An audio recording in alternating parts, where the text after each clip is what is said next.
Welcome back to our deep dive into China's electric vehicle revolution. If you haven't seen our first video in this series, we highly recommend you pause here and watch that one first.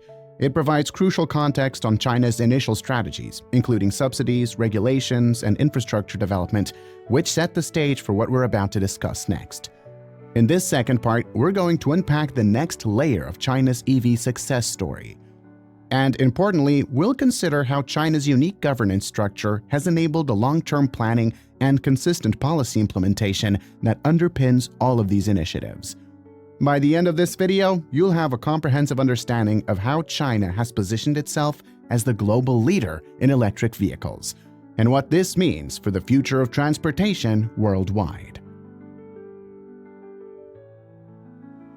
China's journey to becoming a global leader in electric vehicle or EV technology begins with its substantial investment in research and development. The Chinese government has not only encouraged but actively facilitated significant R&D spending in EV technology, encompassing areas such as battery technology, autonomous driving systems, and smart grid integration. Chinese EV manufacturers have been pouring billions into R&D, often outspending their global competitors. According to recent data, many Chinese automakers are now spending as much as or more than their global peers on R&D as a percentage of revenue.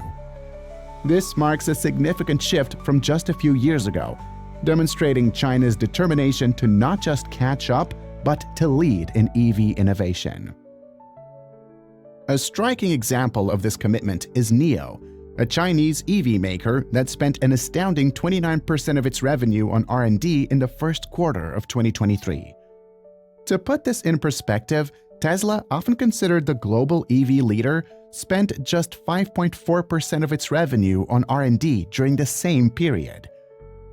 This aggressive investment in innovation is yielding results, with Chinese companies making significant strides in areas like battery technology, pushing the boundaries of energy density and charging speeds. The focus on R&D extends beyond just vehicle manufacturers. Chinese battery companies, for instance, have become world leaders in their field. CATL, China's largest EV battery maker, has been at the forefront of developing new battery technologies, including sodium-ion batteries and solid-state batteries, which promise to revolutionize EV performance and affordability. Moreover, Chinese companies are not just focusing on hardware. As Geely's Vice President of Autos R&D, Ren Qiangfei, pointed out, while improving both hardware and software for cars is important, software can provide more differentiation. This focus on software development is enabling Chinese EV makers to offer advanced features like autonomous driving capabilities and sophisticated in-car entertainment systems.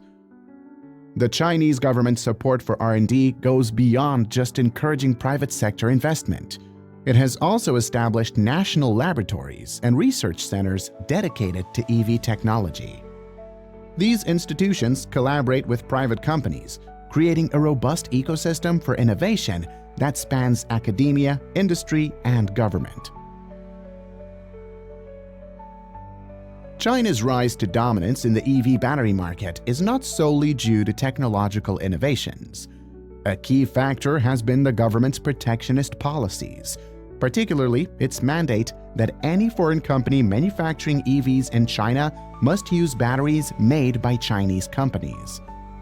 This policy, while controversial internationally, has been highly effective in boosting China's domestic battery industry. It essentially forced global automakers to partner with Chinese battery manufacturers like CATL if they wanted access to the world's largest EV market. This approach has been instrumental in catapulting Chinese battery makers to global prominence. The impact of this policy has been profound. Today, companies like CATL are not just supplying the domestic market, but have become major players on the global stage. CATL, for instance, has secured contracts with international automakers and now dominates the global EV battery market. By 2022, Chinese manufacturers commanded an impressive 77% of global EV battery production capacity.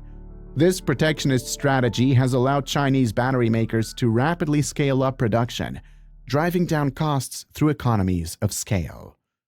It has also given them a stable domestic market from which to refine their technologies and production processes before expanding globally. The policy has had far-reaching effects on the global EV supply chain. Many international automakers, in order to comply with these regulations, have established joint ventures or partnerships with Chinese battery makers. This has led to significant technology transfer, further strengthening China's position in the industry. Moreover, the policy has spurred massive investments in battery production capacity within China. This has not only created jobs and economic growth, but has also positioned China as the go-to location for battery manufacturing expertise and infrastructure. While this protectionist approach has faced criticism from other countries, arguing that it creates an unfair advantage for Chinese companies, it's undeniable that it has been a key factor in China's rapid rise to dominance in the EV battery sector. As the global demand for EVs continues to grow, China's established battery industry is well positioned to meet this demand, further cementing its leadership position. While these protectionist policies have been effective in nurturing China's domestic EV and battery industries, they are part of a broader, more comprehensive strategy. The Made in China 2025 policy, introduced in 2015, has been a cornerstone of China's strategy to become a global leader in high-tech industries. This ambitious industrial strategy aimed to transform China from a manufacturing giant into a technological powerhouse, setting clear targets for domestic market share and encouraging the development of core technologies. For the EV sector, Made in China 2025 provided a comprehensive roadmap offering substantial financial support, favorable regulations, and access to cutting-edge technology. The policy set a goal for China to become a world leader in 10 key industries, including green energy and green vehicles, and new materials, both crucial for EV development. Under this policy, the Chinese government committed to investing roughly $300 billion into achieving the industrial plan. This investment has taken various forms, including subsidies to manufacturers and consumers, tax breaks, and funding for research and development. The policy also encouraged the development of a local supply chain, including suppliers, manufacturers, and service providers. The results of this policy have been remarkable.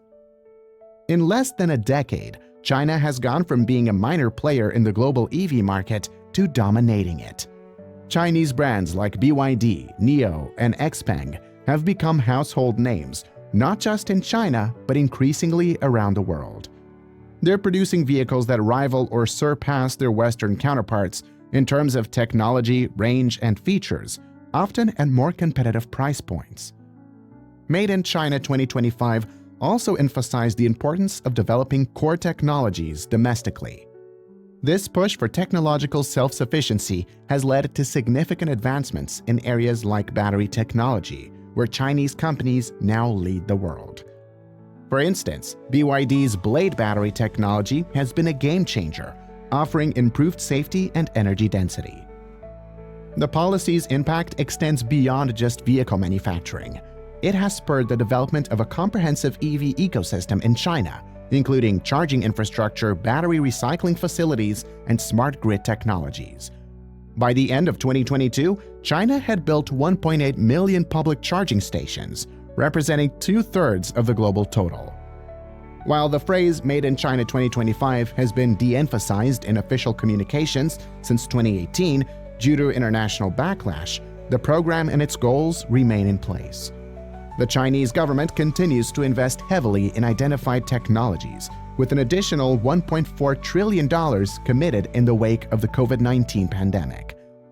The success of Made in China 2025 in the EV sector is evident in the numbers. By 2022, nearly 30% of all new cars sold in China were electric, compared to just 6% in the United States.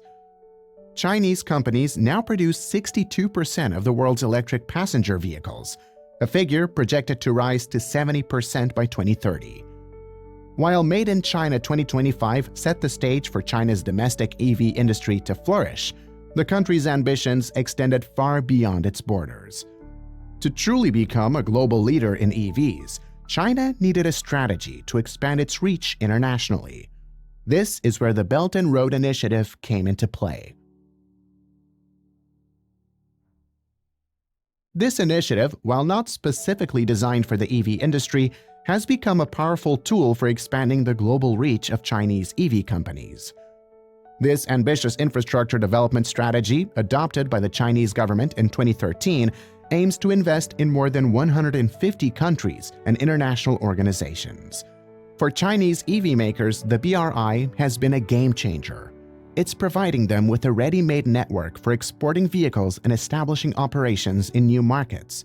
Countries participating in the BRI are often more receptive to Chinese investments in products, creating a favorable environment for Chinese EV companies to expand.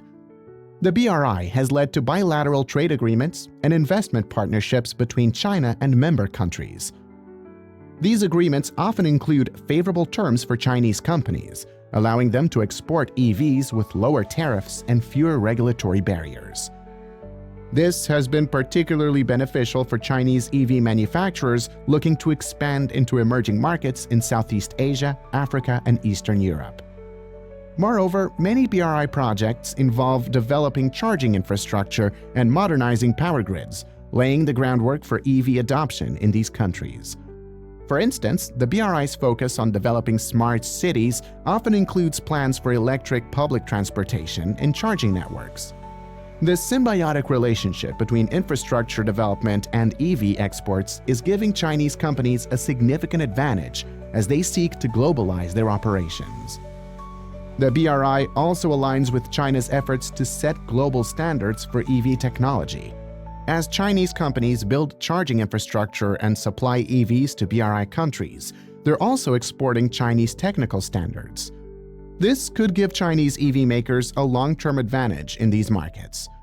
The initiative's impact on the EV industry goes beyond just creating export opportunities. It's also helping Chinese companies secure access to crucial raw materials for EV production. Through BRI investments, China has strategically invested in lithium mines in South America and Africa, ensuring a steady supply of this crucial battery component. While the BRI has faced criticism and challenges, including concerns about debt trap diplomacy and environmental impact, its potential to reshape global trade patterns and accelerate the adoption of Chinese EVs in emerging markets is undeniable. As of early 2024, more than 140 countries were part of the BRI, representing almost 75% of the world's population and accounting for more than half of the world's GDP.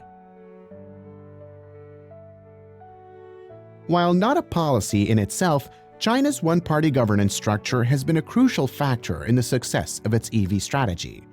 This system has allowed for long-term planning and consistent policy implementation that would be challenging in many other political systems. In many democratic countries, policies can shift dramatically with each election cycle, making it difficult to maintain consistent support for long-term industrial strategies. China, however, has been able to maintain a steady course, providing the stability and predictability that businesses need to make large, long-term investments. This long-term perspective is evident in projects like China's high-speed rail network, the Belt and Road Initiative, and the development of the EV industry. These are not initiatives that can be completed in a 4-year election cycle. They require sustained commitment over decades. China's governance structure has allowed it to plan and execute these strategies without the constant recalibration that often occurs in other political systems. For the EV industry, this has meant consistent and growing support over many years. From the initial decision to prioritize EV technology in the early 2000s to the ongoing implementation of Made in China 2025, Chinese EV companies have benefited from a stable and supportive policy environment. This stability has allowed for the creation of comprehensive multi-decade strategies. For instance, the development of China's EV battery industry didn't happen overnight. It required years of consistent investment, protectionist policies, and strategic planning. The Chinese government was able to maintain this course despite initial skepticism and setbacks, ultimately leading to China's current dominance in this crucial sector. The one-party system has also facilitated rapid decision-making and implementation when needed. When the government decided to push for EV adoption, it was able to quickly roll out subsidies, adjust regulations, and direct resources towards this goal. This agility has been a significant advantage in the fast-moving EV sector. As we conclude our exploration of China's EV revolution, it's clear that the country's rise to global EV dominance was no accident. It was the result of a comprehensive long-term strategy that touched every aspect of the electric vehicle ecosystem.